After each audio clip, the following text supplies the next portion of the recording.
The Niners have one of the most stacked rosters across the entire NFL, and while many positions are talked about, like the defensive line or even the running back position, a position I think often goes a little overlooked is how deep the Niners are at the wide receiver position. Yes, they have the stars like Deebo Samuel, and Brandon Ayuk could be a true number one receiver on most teams. But underneath those guys, the Niners have continued to add a ton of depth. This depth is going to help add competition for guys like Ray McCloud and Jawan Jennings. Ultimately, this is a great thing. This offseason, the wide receiver that I want to talk about who's really making a name for himself is Ronnie Bell. During his rookie minicamp, he came out and was the best wide receiver on the field in my opinion. Furthermore, during OTAs open to media, Bell caught a team high 6 catches, and a few of them were extremely heavily contested balls. This was the same during his rookie minicamp as well. Bell really has zero fear and is extremely quick and tough.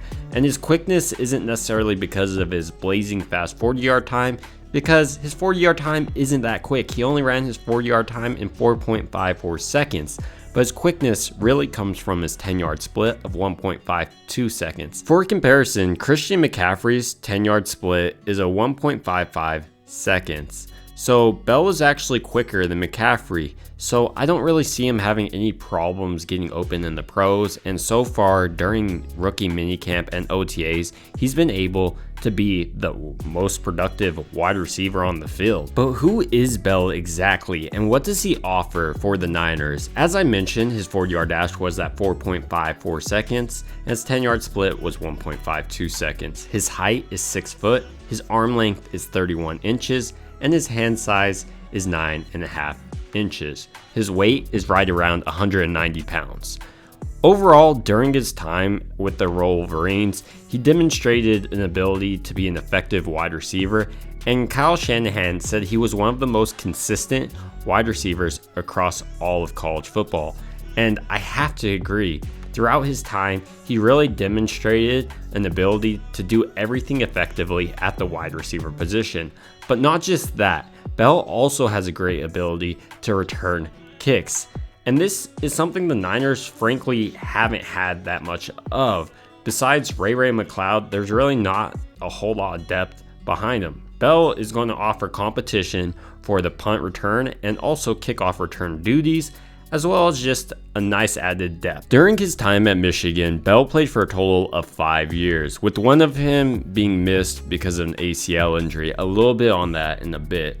He played from 2018 to 2022. His total receiving yards was 2,269, and he also had 9 touchdowns. As I mentioned, Bell tore his ACL in 2021, but he was able to come back and have an extremely productive season in 2022, signifying his maturity and dedication to his craft. He has extremely great hands. I mean, it looks like he has stickum on his hands, and when he's up in the air trying to get the ball, he's able to make these athletic adjustments with these great hands, so it makes it a quarterback's dream, which is signified from OTAs. He led OTAs in receptions, as I mentioned, with 6. With Bell, the Niners get an extremely productive Big Ten wide receiver, and I think he's going to develop into a nice rotational piece, and maybe one day even take over starting jobs from one of the Niners wide receivers. It'll be interesting to see where Bell develops, but so far he's looked like one of the best wide receivers throughout OTAs and rookie minicamp. Those are just my thoughts on Bell. I'd love to hear your thoughts. What do you guys think about the Niners drafting Bell in the 7th round? It would also mean a ton to me if you guys liked and subscribed. Thank you guys so much for watching. It truly means a ton.